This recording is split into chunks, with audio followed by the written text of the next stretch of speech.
안녕하세요. 명절 잘 보내셨나요?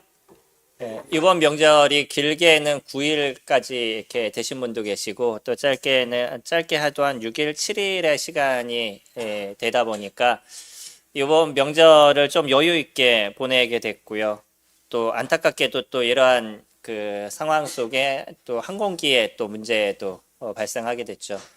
그래서 사람들이 해외 나가기 힘드네요. 해외 나가는 게 너무 두려워요. 라는 글들도 많이 있지만 그럼에도 불구하고 제일 미어 터진 곳이 인천공항이라고 얘기할 정도로 엄청난 사람들이 해외를 이렇게 다녀왔습니다. 이렇게 오히려 이제 여행을 다시 오시고 이런 분들은 그런 게 좀 덜할 수 있는데 가족끼리 만났을 때 요번에 금기 어중에 하나가 뭔지 아시나요? 정치였습니다.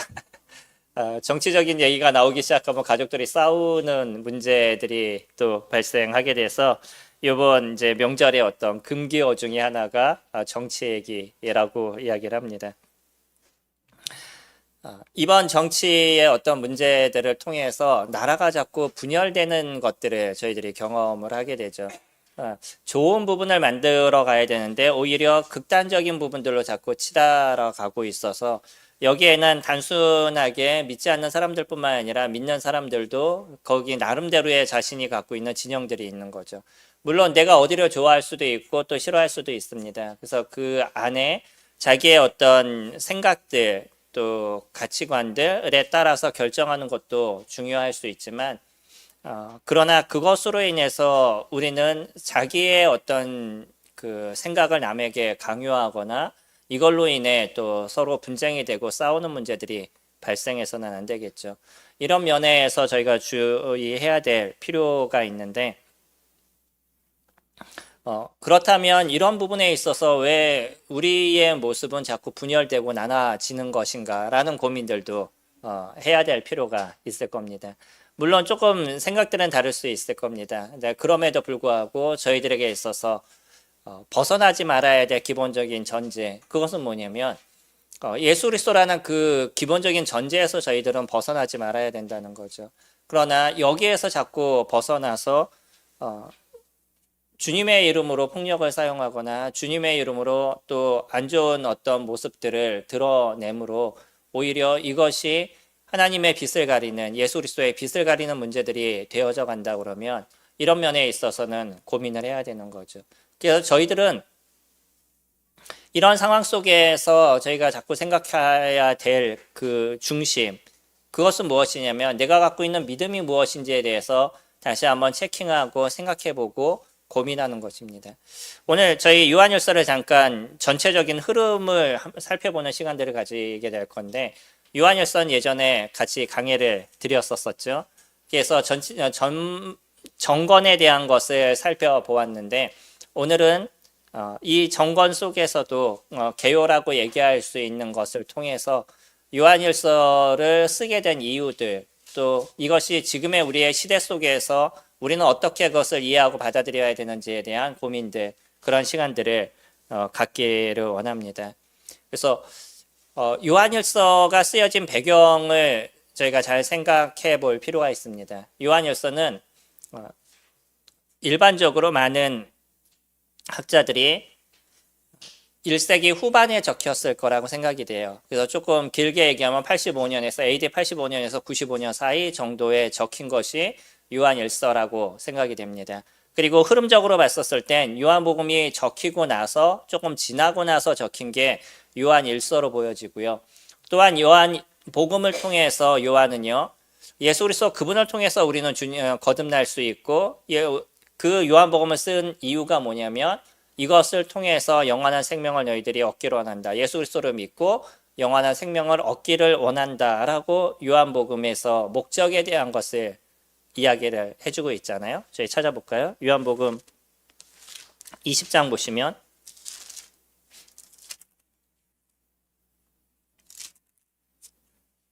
20장 31절에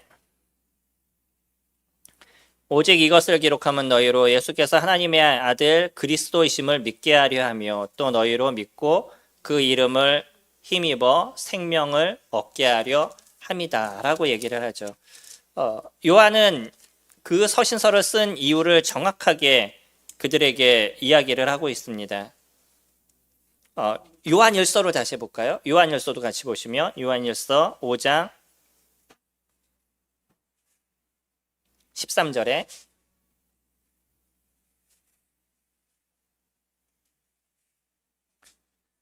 내가 하나님의 아들의 이름을 믿는 너희에게 이것을 쓰는 것은 너희로 하여금 너희에게 영생이 있음을 알게 하려 함이라. 같은 의미의 내용을 얘기하죠. 물론 하나는 뭐냐면 믿지 않는 사람에게 이것을 통해서 예수 그리스도를 믿고 영생을 얻기를 원한다라고 얘기한다 그러면 요한일서는 믿는 사람들에게 적어 줬기 때문에 너희들에게 영생이 있다는 것에 대해서 너희들이 다시 한번 기억했으면 좋겠다라는 의미로 이 요한일서를 썼다라고 이야기를 합니다. 그러니까 요한은요, 요한복음을 통해서 예수 그리스도 그 부분을 믿는 믿음이 그들에게 영생을 준다는 것에 대해서 설명을 해주고 있었던 거죠. 근데 이런 부분에 있어서 무엇인가 반박하거나 이것에 대해서 대적하는 그런 사람들이 나타나기 시작했다는 거예요. 그래 그 내용을 통해서 다시 한번 그들에게 바른 것을 알려주기 위한 것, 이것이 요한일서가 쓰여진 기본적인 배경에 대한 부분입니다.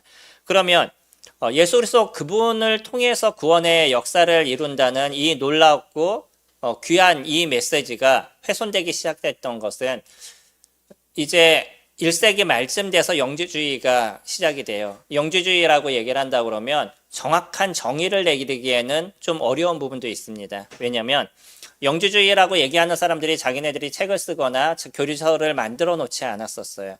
다만 이 영지주의가 그러면 어떤 사람이다라는 것을 우리는 어떻게 알고 있냐면 오히려 교회 안에 들어온 이 영지주의로 인해서 교회에서는 그들을 조심해야 된다라는 내용의 글들이 적혀지기 시작했던 거죠. 그래서 교회 안에서 그들을 조심해야 돼. 그들은 이러한 사람들이야 라고 적힌 그 내용을 갖고 우리는 지금 영지주의가 어떤 존재인지 파악하고 있는 상태입니다. 그러다 보니까 영지주의를 표현하는 데 있어서는 완전하게 얘기할 수 있는 부분들은 없고요. 다만 확실하게 우리가 알 수 있는 기본적인 것이라고 얘기한다면 이 영지주의는 물질은 악한 것이라고 얘기를 합니다. 그러니까 지구의 모든 물질은 다 악한 것이에요. 사람은요, 사람도 물질이죠. 사람들도 물질이기 때문에 육체는 물질이기 때문에 이 육체는 악한 것이라고 얘기를 해요. 그 악한 것에 무엇이 깃든 거냐면 우리의 영혼이 깃든 거죠.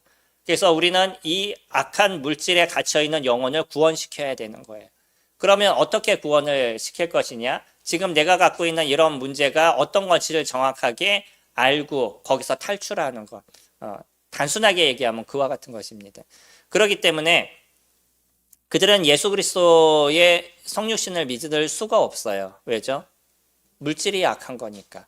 그런 그 완전하시고 온전하신 하나님이 육체가 되었다라는 그 자체는 그들의 교리 속에서 문제가 있는 것이죠. 그렇기 때문에 그들은 일반적으로 가현실이라는 것을 얘기를 하는데 예수님께서 예수라는 사람에게 침례받을 때 들어가셨다가 십자가에 달리시는 시점에서 떠나가셔서 십자가에서 죽은 거는 예수라는 사람이 죽은 것이지 하나님의 아들이신 예수님이 죽은 것이 아니다라는 이야기를 하게 됩니다. 이게 이제 기본적으로 얘기하고 있는 영지주의의 이야기예요. 그러다 보니까 이들은요, 자신의 이 몸을 학대하는 경우들이 있죠. 그 학대하는 대표적인 것이 요가죠. 요가는 자기의 몸을 학대시키잖아요. 그래서 조그맣게 만들어가지고 그 나무 위에서 올려서 한 30일 동안 있다가 내려오고 뭐 이런 여러 가지 일들을 합니다. 몸을 학대시켜서 영혼을 맑게 하고 영혼이 거기에서부터 어떤 수행을 통해 경지에 이르는 뭐 이러한 이야기들을 하고 있고요. 반대로는 또 뭐라고 얘기하냐면 물질은 악한 거기 때문에 마음대로 써도 된다라고 얘기를 해서 즐길 수 있는 모든 쾌락을 다 즐겨도 상관이 없어요. 뭐 이러한 이제 극단적으로 치닫는 여러 모습들을 가져가고 있는데 중요한 거는 뭐냐면 이들이 예수 그리스도 그분만으로는 부족하다라는 것이죠. 무엇인가 수행이 있어야 되고 무엇인가 노력이 있어야 되고 그래서 예수님 외적으로 인간의 그 노력과 행위가 필요하다라고 얘기하는 것이 살며시 들어가져 있는 거예요. 우리들의 구원은 어떤 것이죠? 저희들이 얻은 구원을 저희들은 가끔씩 점검해 볼 필요가 있습니다. 믿는 크리스찬이라고 그래서 나는 한 번 구원은 영원한 구원이야라고 생각하시고 그냥 나는 이제 하나님 나라 갈 수 있다는 당위성만 갖고 계셔서는 안 된다는 거예요. 우리들의 믿음이라는 거는 나는 그것을 자꾸 체킹해 보셔야 되고 그 믿음의 완전함과 놀라움과 그 변하지 않는 그 기쁨을 우리는 자꾸 생각해 볼 수 있는 시간들이 필요한 거죠. 거기에 대표적인 것이 저희가 성찬을 통해서 계속 살펴보는 시간들도 가지시잖아요. 그뿐만 아니라 내가 갖고 있는 믿음이 그냥 나는 믿어라고 얘기는 내 암시가 아니라 그것이 성경적인 지원을 받으셔야 되고 성경 안에서 확신을 가지셔야 되고 그 확신이 나의 확신이 아니라 하나님께서 얘기하신 확신을 내가 가지고 있느냐는 것을 우리는 그것을 체킹해 보아야 되는 거죠. 왜? 지금의 많은 사람들이 예수 그리스도를 믿는다라고 얘기하면서 오히려 그들에게 있어서 그리스도를 믿는 그와 같은 증거들이 드러나지 않고 있느냐는 거예요. 아무리 그 사람들이 믿는다라고 얘기를 해도요. 그 믿음 속에 나타나는 행위와 그러니까 믿음 속에 나타나는 증거들이 그들에게 있지 않다 그러면 우리는 그들을 통해서 믿는다라고 얘기할 수 있는 근거를 찾을 수가 없습니다. 믿음은요. 오늘 요한일서에서 저희가 살펴보는 것처럼 확실한 근거들이 저희들에게 드러난다라고 이야기를 해주고 있어요. 그러니까 그냥 내가 믿어라고 얘기한다 그래서 그것을 믿음이라고 얘기하지 않는다는 거죠. 우리가 보통 얘기하는 사형리의 복음이라고 얘기하면 사형리 복음을 통해서 구원을 받았다라고 얘기하는 사람들이 많습니다. 이 사형리 복음은 어떤 면에서 단순하고 귀한 것이에요. 하나님은 우리에게 계획이 있다. 이게 첫 번째, 하나님은 사랑이시다라는 거죠. 그리고 두 번째, 인간은 죄인이라는 것이고 세 번째, 예수 그리스도를 통해서 우리의 구원의 길을 열어주셨다는 것. 마지막으로 그분을 영접하면 구원을 받는다. 라는 이 단순한 완전한 복음의 그 엑기스를 딱 얘기는 해주고 있습니다. 그러나 문제는 뭐냐면 사람들이 그것을 그냥 그 순서대로 외우고 이해하고 그럼 그것을 구원이라고 착각하고 있다는 거예요. 그러니까 그래요. 예수님이 내 죄를 위해서 돌아가셨어요. 내 죄가 없어요. 난 그래서 구원받았어요. 라고 얘기하는 그 단순한 어떤 그 스토리를 이해를 하고 그냥 그것을 갖고선 믿었다라고 얘기하는 경우들이 많이 존재를 하죠. 그러니까 무슨 문제가 발생하냐면 그들의 삶에서 믿음이라는 증거들이 나타나지 않는다는 거예요. 믿음이라는 것은 우리들 안에서 증거가 드러난다라고 요한일서는 저희들에게 이야기를 해주고 있습니다. 그러니까 영지주의라는 이것이 당시 많은 사람들에게 퍼지기 시작했던 거죠. 이건 헬라 문화와 같이 접목이 되어 있습니다. 영지라는 이 단어, 영지주의라는 단어가 그노시스즘이에요. 그러니까 그노시스라는 단어가 지식이라는 단어입니다. 그러니까 지식을 어떤 특별한 지식을 알므로 인해서 거기에서부터 새로운 경지에 이른다라는 의미인 거죠. 그래서 새로운 것을 알아야 된다라는 것이 그들의 어떤 중심적인 부분인 거예요. 그러니까 육체는 무익한 것이고 영혼은 온전한 것이라서 여기서 탈출하는 그 진정한 깨달음을 가져야 된다라는 것이 그들이 외치고 있는 그 이야기였었는데 성경은요 우리에게 믿기만 하면 돼라고 얘기하는 오직 의인은 믿음으로 말미암아 살리라라고 얘기하는 구약에서부터 신약까지 넘어오는 이 그 줄기의 기본적인 메시지만을 우리에게 던져주고 있는데 무엇인가 사람들은 어려움을 갖기 시작한 거죠. 왜냐하면 처음에 예수 그리스도를 믿을 때 이건 너무나 단순하고 놀라운 거였었어요. 그래서 쉽게 우리는 그것을 받아들였는데 근데 나중에 보니까 나는 주님을 믿었음에도 불구하고 여전히 우리 안에 일어나는 죄성과 내 안에 일어나고 있는 더러움들, 어려움들, 또 세상을 향한 동경들 이런 것이 여전히 내 안에 남아있는 것을 나는 발견하게 되죠. 그러면서 고민하기 시작하는데 이것이 아니야. 뭐 하나가 더 필요해. 너에게 있는 것이 부족한 거야 라는 이야기를 듣게 됐었을 때 사람들은 거기서 무엇인가 흔들리게 되고 또 사람이 갖고 있는 게 있죠. 내가 무엇인가 노력을 하게 되면 노력해서 얻으면 이것은 완전한 것 같고 노력을 해서 얻지 않으면 불완전한 것 같은 그러한 어떤 심리적인 것이 있다 보니까 사람들이 흔들리기 시작했던 거예요. 그래서 이런 사람들에게 구원이라는 것이 무엇인지 우리에게 주어진 이 영원한 생명이라는 것이 무엇인지에 대해서 요한은 다시 한번 그것을 정립해서 적어주고 있는데 내용을 읽다 보시면 요한일서는 좀 강력하게 저희들에게 얘기해 줍니다. 이 강력함이라는 것이 읽다 보면 고민하는 부분도 적지 않게 발생하는 것이 요한일서에 대한 부분이죠. 대표적인 것이 너희가 죄 가운데 그리스도인들은 죄를 짓지 않는다라는 표현까지 등장을 하고 있죠. 물론 우리는 그거는 좀 이해하면서 읽어야 될 부분이 있는데 한 단락만 딱 놓고 본다 그러면 아주 강력한 것을 저희들에게 던져주고 있어요. 하지만 전체적인 문맥 속에서는 그리스도인이 만약에 죄를 짓지 않는다라고 얘기한다 그러면 그 안에 하나님이 계시지 않는다라는 표현도 써요. 그러니까 반대되는 얘기를 하고 있잖아요. 그러니까 이것을 잘 정리해 준 것, 이게 이제 처음부터 끝까지 저희가 요한일서를 읽어봤었을 때, 문맥적으로 봤었을 때 이해하실 수 있을 부분입니다. 먼저 저희가 1절부터 4절까지 보시면 태초부터 있는 생명의 말씀에 관하여는 우리가 들은 바요 눈으로 본 바요 자세히 보고 우리의 손으로 만진 바다. 이거는 요한이 자기가 경험했던 것에 대해서 이야기합니다. 사람의 경험이라는 것은 온전할 수도 있지만 온전하지 않을 수도 있는 거죠. 이제 그럼에도 불구하고 경험이라는 이 자체를 우리는 함부로 얘기할 수 없을 겁니다.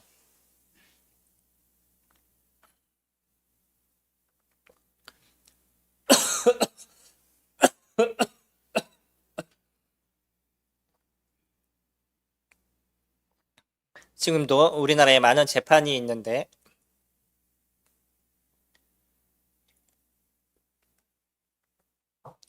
그 재판에 대한 심리를 할 때 중요한 것 중에 하나가 증인에 대한 증거에 대한 부분인 거죠. 마찬가지로 요한은 자기가 직접적으로 본 것, 눈으로 본 것, 그리고 자기 손으로 만진 것, 그것에 대해서 자기가 증명하고 있다라고 얘기를 하죠. 물론 저희가 요한일서, 2서, 3서를 보게 되면 요한이라는 단어가 등장하지 않습니다. 그러니까 이 서신을 요한이 썼다라는 것은 서신서를 맛만 봐가지고 저희들이 알 수 없을 거예요. 요한복음을 저희가 같이 살펴보게 되면 요한복음과 요한일서가 많이 닮았다는 것을 저희들은 느낄 수 있죠. 아까 썼던 목적에 대한 부분도 마찬가지고요. 시작할 때도 태초부터 있는 생명의 말씀이라고 얘기하면서 요한복음의 시작이 어떻게 되죠? 태초에 말씀이 계시니라. 이 말씀이 하나님과 함께 계셨으니 이 말씀이 곧 하나님이시다라고 시작하죠. 요한일서도 동일하게 시작합니다. 태초부터 있는 생명의 말씀이라는 표현을 쓰고 있잖아요. 그러니까 예수 그리스도 그분을 표현할 때 태초부터 있는 생명의 말씀이라는 것으로 시작을 하고 있고요. 이분에 대해서 요한은요, 직접 자기가 눈으로 보았고 자세히 살펴보았고 그리고 손으로 만져보기도 했다라고 표현해요. 나는 이런 것을 경험했어. 그래서 2절 이 생명이 나타나신 바 된지라 이 영원한 생명을 우리가 보았고 증언하여 너희에게 전하노니 이는 아버지와 함께 계시다가 우리에게 나타나신 바 된 이시니라. 우리가 보고 들은 바를 너희에게 전함은 너희로 우리와 사귐이 있게 하려 함이니 우리의 사귐은 아버지와 그의 아들 예수 그리스도와 더불어 누립니다. 라고 이야기하고 있어요. 그러니까 요한과의 사귐, 그러니까 진정한 믿음의 안에 있는 사람들과의 관계, 다시 얘기하면 그 사람들이 믿었나라고 얘기하는 것은 그들 스스로도 누군가의 관계가 이루어져 있어야 되냐면 그 생명의 말씀과의 관계가 이루어져 있어야 된다라고 얘기하는 거죠. 그래서 내가 아는 그것을 너에게 선포했고 너희가 그것을 받아들이고 그 예수 그리스도와 함께하는 인생을 산다 그러면 너희와 나는 같은 사귐이 있는 존재야 라고 지금 요한은 얘기하고 있다는 거예요. 그러니까 만약에 그들 안에 예수 그리스도와의 관계가 이루어지지 않았다. 예수 그리스도 그분과의 함께하는 삶이 이루어지지 않았다라고 얘기한다면 너희와 나하고는 사귐이 있지 않다라고 거꾸로 얘기해주고 있는 거죠. 진정한 믿음이란 그런 것이라는 거예요. 그들 안에 참된 구원의 역사가 이루어졌고 그들이 그리스도와 그들 안에 영원한 생명이 이루어졌다라는 것은 그와 예수 그리스도의 관계가 만들어졌다는 것이죠. 관계라는 것은 그런 것입니다. 그냥 내가 아는 것으로 끝날 수 있는 것. 그래, 그 사람은 그런 거야. 우리가 대통령을 알듯이 그래, 대통령이라는 사람이 존재라고 얘기하지만 실질적으로 그 대통령과 우리와의 관계는 그렇게 많이 만들어지지 않았을 거예요. 직접 보신 적 있나요? TV 말고. 그래서 그분과 실질적인 관계는 우리 가운데 만들어지지 않았습니다. 이것은 그냥 아는 것에 불과한 거예요. 그러나 관계가 이루어졌다라고 얘기하는 것은 직접적으로 지금 가서 그분에게 그 감옥에 있는 것에 대해서 너무나 안타까워하고 막 이런 사람들은 실질적인 관계가 이루어졌다라고 볼 수 있겠죠. 그의 내면 속에 그들에게 있어서 진정한 대통령이 되고 그 내면 속에 그분이 진정한 자기의 어떤 지도자가 되고 있는 그러한 관계가 이루어져 있는 모습인 거죠. 그러나 우리나라에 많은 사람들이 그러고 있느냐?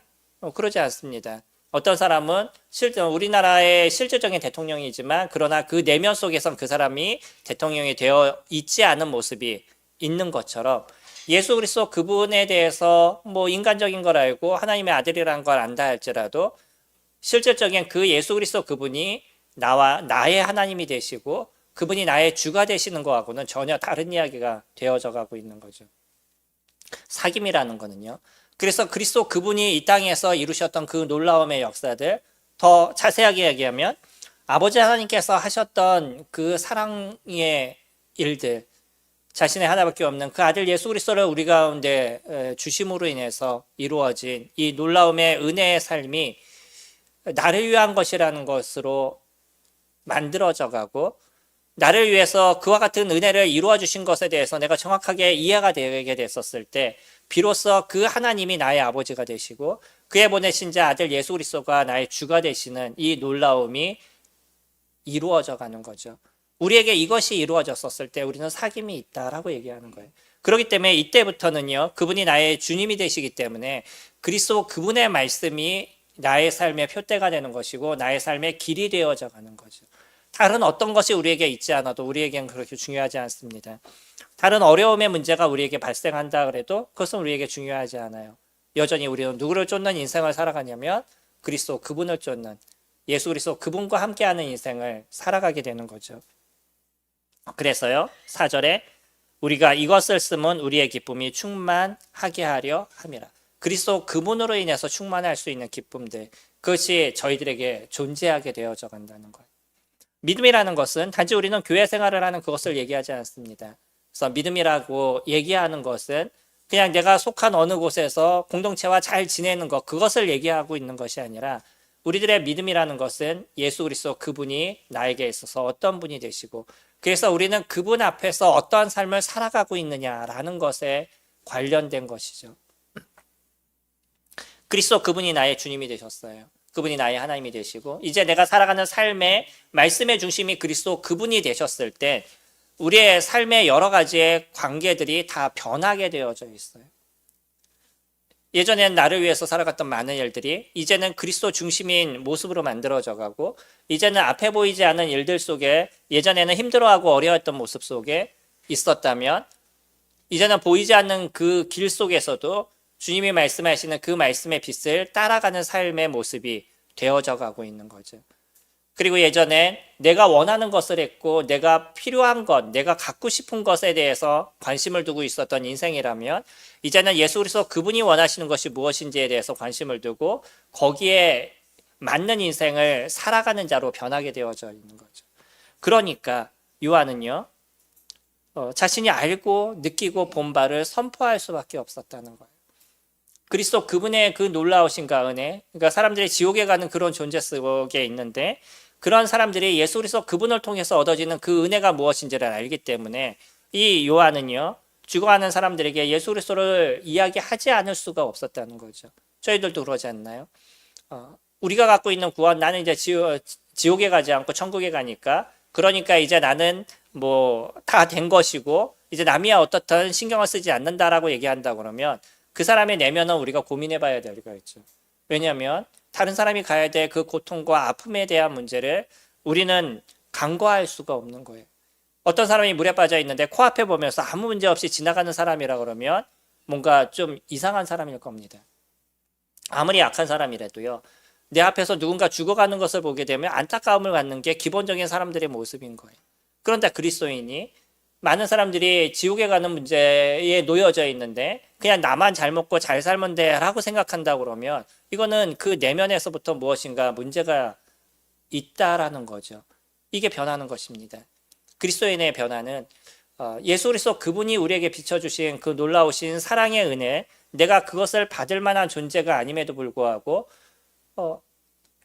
그리스도 그분께서 이미 나에게 베풀어 주신 그 은혜가 나에게 너무나 놀랍고 크기 때문에 나도 이제 그러한 사랑을 베푸는 자의 인생으로 변하게 되어져 가는 거죠. 이게 저희 2장 27절을 보시면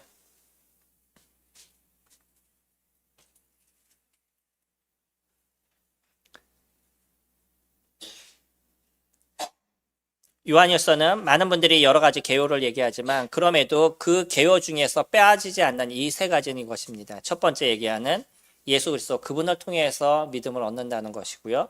두 번째 그 생명의 말씀이 있는 사람들은 의의 삶을 살아간다는 거예요.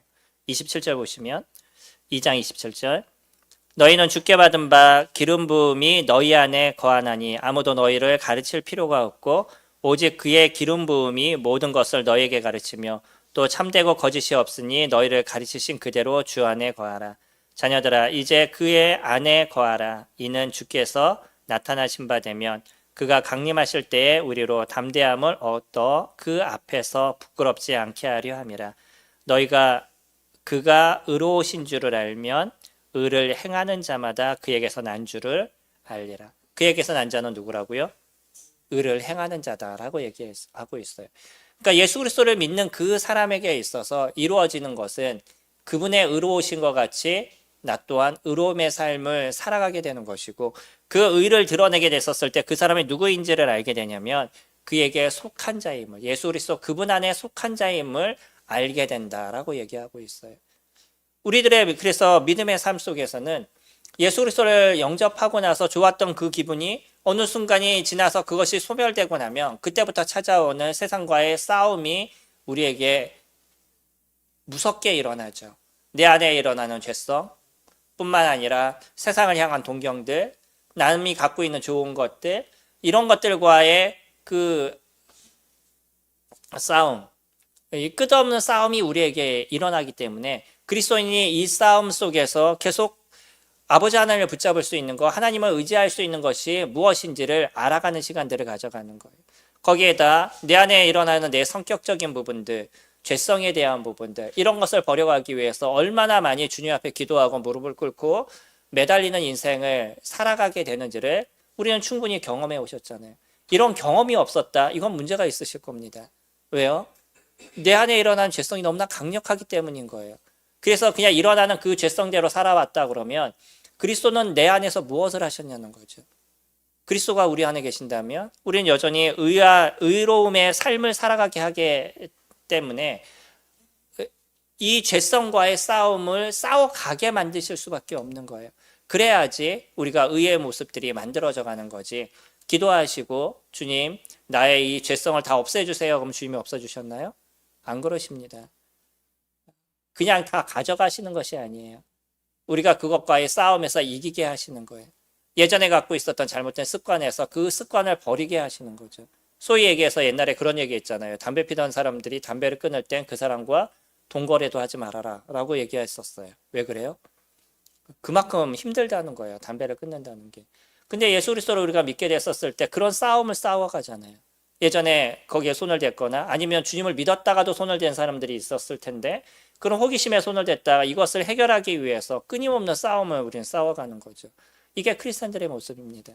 거기에다 우리의 말에 대한 것들, 행동에 대한 부분들, 이런 내 중심적인 것에서 내 이기심을 버려가는 그런 시간들을 끊임없이 가져가는 것들, 이게 크리스찬의 삶의 모습인 거고요.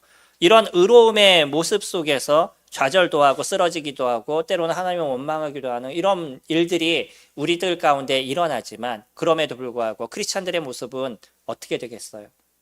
주님, 제가 다시 이 길을 걸어가기를 원합니다. 제가 다시 주님을 바라보기 원합니다. 라는 끊임없는 그러한 내면의 기도가 우리들 안에서 나타나게 되는 거죠. 요한은요 여기서 그런 표현을 씁니다. 너희를 가르칠 필요가 너희가 다시 무엇인가를 배울 필요가 없다라고 얘기하는 것은 성도님들이 이제 예수 그리스도를 믿으면 성령님께서 성도님들에게 말씀을 다 알려주신다라는 얘기하고는 다른 얘기인 거예요. 여기서 얘기하는 거는 아까 말씀드린 것처럼 영지주의자들이 얘기하고 있는 구원의 또 다른 무엇인가를 이야기하는 것, 그것에 대해서 이야기하고 있습니다. 영지주의자들은요 무엇인가 우리한테 다시 배워야 돼. 너희들은 지금 너희들이 갖고 있는 구원은 잘못된 것이야 라고 그들이 얘기하고 있었기 때문에 요한은요, 그렇게 너희가 지금 얻은 예수 그리스도 그 외적으로 무엇인가 너에게 더 지금 필요한 것이 아니야. 너희가 다른 무엇인가에 대한 가르침을 받을 필요가 없어 라고 그들에게 얘기하는 것일 뿐이지, 성령님들이 성경 공부를 안 하셔도 성령님께서 다 알려주시나요? 성경을 피시면 내용을 다 아세요? 제가 그러지 않습니다. 그래서 옛날에 이 말씀을 봤었을 때 되게 고민했었어요. 나는 왜 말씀을 보는데 성령님께서 안 알려주시나 라는 고민을 이 말씀을 보면서 되게 많이 했었습니다. 네, 문맥과 문화적인 것을 이해하지 못해서 생긴 일들이었던 거죠. 우리는 충분히 성경을 공부해야 됩니다. 그러나 변하지 않는 그 하나가 있죠. 그건 무엇이냐면 우리가 공부를 하지 않아도 여전히 예수 그리스도 그분만이 우리에게 전부라는 것. 그분을 통해서만 우리는 영원한 생명을 얻을 수 있고, 그 예수 그리스도 그분이 나의 삶의 모든 것을 변화시키신 그분이라는 것에 대해서는 우리가 무엇인가를 배우고 알지 않아도 여전히 그것은 변하지 않는 일로 남아져 있는 거죠.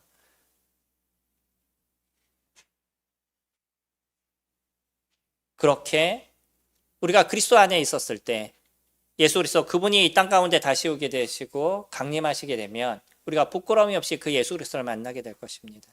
그러기 위해서 우리는 이 땅에서 여전히 의를 배워가고 알아가는, 그 의로움은 어디에서 배우시겠어요?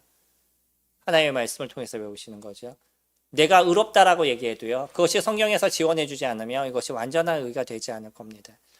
진정한 의는 무엇이냐면 하나님의 말씀이 무엇을 얘기하시느냐, 그것이 의로움이고, 그래서 우리는 성경을 알아가고 배워가는 시간들을 가져가시는 거죠. 두 번째로 저희 4장 말씀 보시면 4장 17절에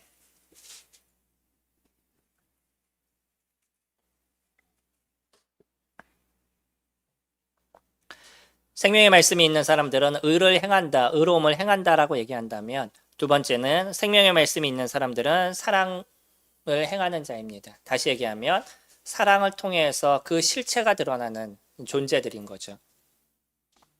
4장 7절에 사랑하는 자들아 우리가 서로 사랑하자. 사랑은 하나님께 속한 것이니 사랑하는 자마다 하나님으로부터 나서 하나님을 알고 사랑하지 아니하는 자는 하나님을 알지 못하나니 이는 하나님은 사랑이심이라.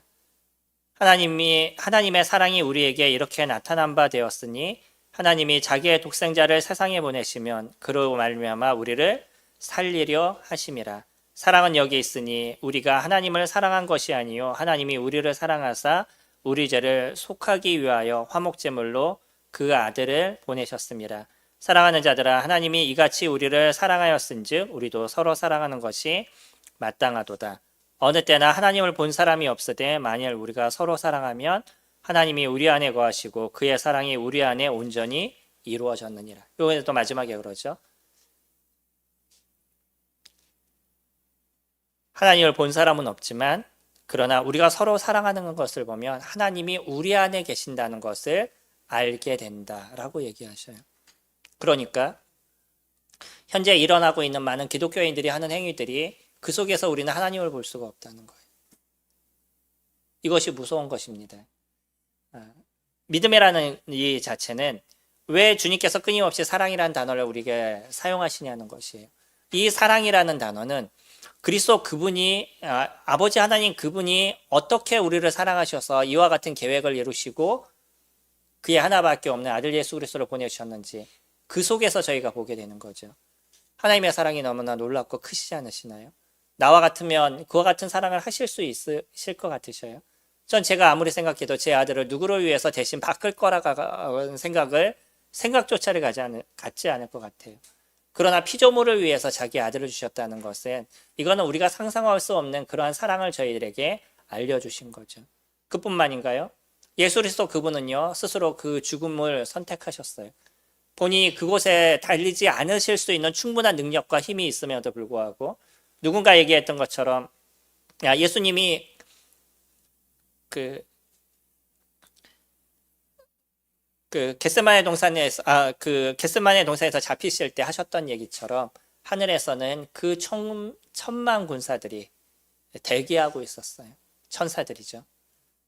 예수 그리스도의 그 한마디면 그들의 완전한 출동으로 지구의 모든 인류를 멸망시킬 수 있는 그런 천사들이 준비되고 있었음에도 불구하고 예수 그리스도 그분은 그것을 그냥 감내하시고 참으시고 죽음을 선택하신 거죠. 이것이 그분의 사랑에 대한 부분이잖아요. 그러니까 저희가 십자가를 볼 때마다 예수 그리스도 앞에 나갈 때마다 그분의 사랑이 어떤 건지를 저희들이 기억하게 되고 또 그분 앞에 감사하고 그러다 보니까 우리 인생에 살아갈 때 무엇인가 부족해도 나에게 있는 그 부족함으로 인해서 왜 주님 나를 이렇게 부족하게 하세요? 라는 그 생각 속에 다시금 그리스도를 기억하게 되면 그래요 주님 제가 주님만으로 충분합니다 라는 고백을 하게 되는 거죠. 이것이 그리스도 안에 있는 사람들의 모습인 거죠. 그러니까 우리도 이제 그분의 사랑을 덧입어서 사랑을 이루는 모습을 배워가고 있는 거죠. 우리는 주님 오시는 그날까지 이것을 배워가게 될 겁니다. 여전히 내중심적인 모습에서 다른 사람을 사랑하는 것이 무엇인지, 다른 사람을 위해서 수고하고 움직이고 노력하는 것이 무엇인지 그것을 저희가 배워가는 것이고요. 내 목숨을 내놓을 만큼의 사랑을 만들어갈 수 있는 힘을 키우는 것, 이것이 그리스도인의 모습인 거잖아요. 그것을 실현하는 가장 중심적인 것이 가정인 것이고, 가정에서 남편에게 하신 얘기가 그거잖아요. 아내를 사랑하기를 그리스도께서 자신을 주신 것 같이 하라라고 얘기하잖아요. 내 목숨을 주라는 거잖아요. 네. 근데 남편분들은 자신의 권위를 드러내기를 원하지만 내 목숨을 주기를 원치 않으시는 거죠. 이게 가정에서부터 배우시는 거예요. 가정에서 아내를 위해서 어떠한 수고를 해야 되고 어떻게 말을 조심해야 되고 어떻게 행동을 조심해야 되는지 라는 것을 배워가심으로 인해서 그것이 세상으로 흘러 넘치게 되어져 가는 거죠. 내 가정에서 그것이 이루어지지 않으면 세상에서 이루어지지 않아요. 아무리 세상에서 잘한다 그래도 가정에서 이루어지지 않는 것은 그것은 가식적인 부분인 거죠. 가정에서부터 만들어집니다. 그리고 그것이 세상으로 흘러 넘치게 되어져 있어요. 어떤 사람은 밖에서는 잘하는데 집에서는 못하는 사람이 있고요. 어떤 사람은 집에서는 잘하는데 밖에서는 또 못하는 사람이 있어요. 어느 것도 온전하지 않습니다.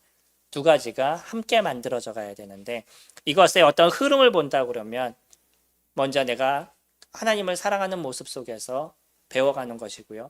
그것이 우리 가정에서 만들어지고 그것이 흩어져서 우리 세상에서 이루어져 가는 그런 사랑의 모습이 나타나는 거죠. 침례 요한은 죄송합니다. 사도 요한은 이 서신서를 통해서 다시 한번 구원에 대한 부분을 저희들에게 정립시켜주고 있어요. 세상에 변화가 일어나도 구원은 변하지 않는다는 거죠. 이미 90년에서 95년 정도 됐다라고 그러면 처음에 주님을 믿었던 사람들 2세들이 생겨났던 2세들이 이미 장성하게 되는 그러한 나이대가 되어져 간 거죠. 예수님이 십자가에서 돌아가신 게 33년이라고 얘기한다 그러면 약 몇 년이죠? 한 60년의 시간이 벌써 흐른 거죠.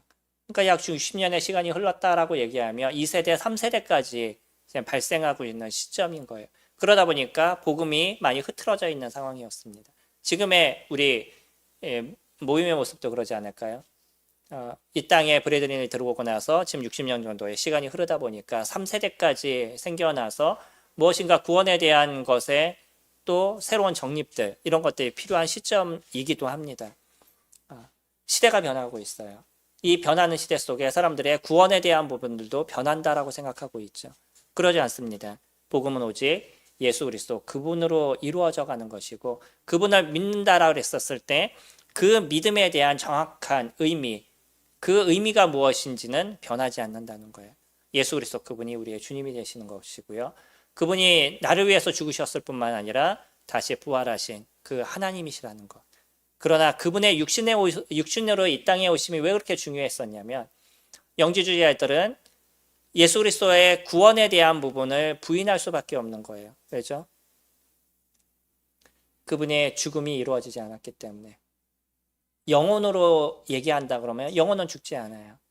예수님이 육체의 모습을 입고 오셔야만 했던 것은 그래서 인간이 갖고 있는 이 불편함의 모습을 덧입고 이 땅에서의 33년의 인생을 살아야만 했던 그 이유는 죽음이라는 그 육체를 가지셔야만 했기 때문에 마리아의 그 몸을 빌려서 이 땅에 태어나시는 일을 이루어 가셨죠.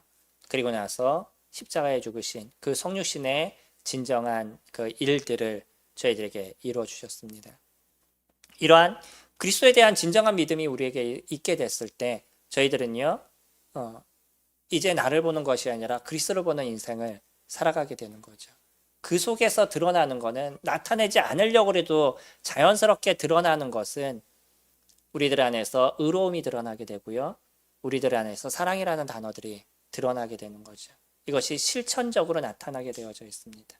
요한은요, 지금 그것을 설명해 주고 있어요. 그래서 우리가 죄 가운데 있지만 그 죄에 대한 문제에 대해서 주님 앞에 자백하고 고백하는 그런 시간을 통해 계속적으로 변해가고 바뀌어가는, 그러나 여전히 이 죄 가운데는 머물지 않는 존재가 너희들이다 라는 것에 대해서 이야기를 하고 있습니다. 우리가 죄에 대해서 벗어나고자 하는 그런 심리가 없고요. 그래서 그것과의 싸움이 우리에게서 일어나지 않으면 우리는 자꾸 고민하셔야 되는 거예요. 그리고 그 문제와의 싸움을 끊임없이 싸워가셔야 됩니다. 이를 통해서 죄로부터 벗어나는, 그리고 그리스도만을 바라볼 수 있는 그런 저희들의 모습이 되셔야 되는 것이고, 그렇게 주님을 부르짖게 됐었을 때 주님께서 이루시는 놀라움의 역사와 그분의 능력이 어떻게 우리들을 통해서 드러나는지를 경험하시게 되는 거죠. 구원은요, 어느 것과도 바꿀 수 없는 너무나 놀랍고 큰 은혜인 것이고요. 우리의 수고와 노력으로 만들어진 것이 아니라 온전히 아버지 하나님의 역사 속에서 이루어진 은혜의 선물에 대한 부분이죠. 그 은혜의 선물이 성도님들 안에서 아름다운 의로움으로, 아름다운 사랑으로 실현되어 나가는 그런 저와 성도님들이 되기를 소망합니다. 기도하겠습니다.